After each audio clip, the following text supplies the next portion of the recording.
All right, ladies and gentlemen, when we last left our heroes, the diagrams, we had learned how to do subjects, verbs, direct objects, and then prepositional phrases, along with adjectives and adverbs, and articles.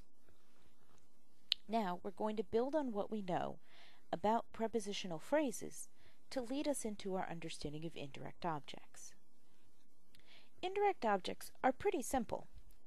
When you have a sentence with a direct object, that is, the person, place, thing, or idea that directly receives the action of the verb, very often there's another noun, person, place, thing, or idea, that receives the direct object.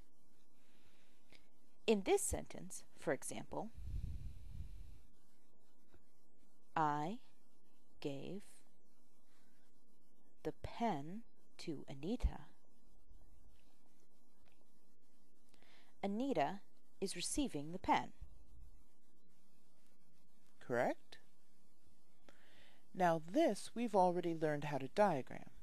To is a preposition, and Anita is the object of the preposition. We would diagram it like this, always beginning with our crisscross applesauce, and our subject going here, I. Gave is our verb. I gave what? Pen, our direct object. The describes pen. Okay, and then our preposition to and Anita, the object. It's the person to whom I gave the pen. So to is under gave, and Anita goes on our L shape next to to. Very simple. Now, let's modify that sentence just a little bit to I gave Anita the pen.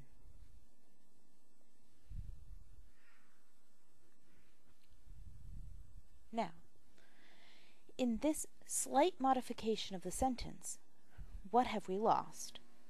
We still have the same subject, verb, and direct object, along with the article. We still have Anita who's receiving the pen. But by moving Anita to the middle of the sentence, just after the verb, we have eliminated the need for the preposition. Partially because, as English speakers, we're kind of lazy, and anytime we can leave out a word, we do. So, this, basically, is this sentence minus the preposition. All of the words are still serving the same purpose, but because we don't have a preposition visible, we can't call Anita the object of a preposition because there's no preposition. However, she's still the one to whom I gave the pen. So, when we diagram it, again, crisscross applesauce, subject, verb, direct object, and article, we basically pretend that that preposition is here. Look at it this way. Think about it this way. If you were with your family, and normally you all eat dinner together, there's a chair for everyone at the table. Now, if one day you go to your friend's house for a sleepover and you're not at home to eat dinner, your chair is still at the table. They still save a spot for you. You're just not in it at the time. This is similar in this such situation. We save a spot for the preposition, even though he's not in our sentence. So, we leave that line blank, and then on the following flat line, we still put Anita. Now, some grammarians do a box to indicate that that word is invisible, just like you might do with the implied you in a command, but I think it's pretty unnecessary, because it's not actually in the sentence. So let's just leave this line blank. Okay? And that is called an indirect object.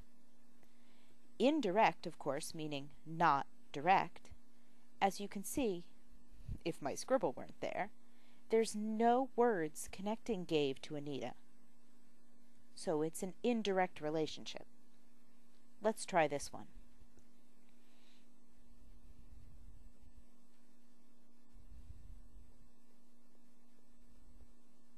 The quarterback threw his teammate the ball. Okay? Just like before, crisscross applesauce, our subject is good, quarterback. Our verb is threw, very nice. Quarterback threw what? Right, the ball. He didn't pick up his teammate and throw him. He threw the ball. He didn't say, hey ball, go long. Okay, now let's go in and fill in our adjectives and our articles, and then we'll find where our indirect object goes. The, good, very nice. His, we're not ready to deal with that yet, are we? Because teammate isn't yet in the diagram. So we'll work on that in a minute. The, under ball, very good. Okay, and his, we know goes with teammate, threw the ball to his teammate, essentially, right? So blank line, and that line can be as long as you feasibly need it to be. Here we put teammate, and then where do you think his is going to go? Right, because it explains teammate. Well done. Okay, and here's one for you to try.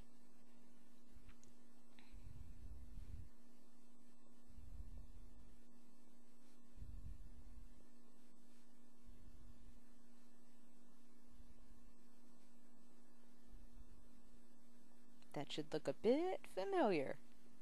Okay, give that a try.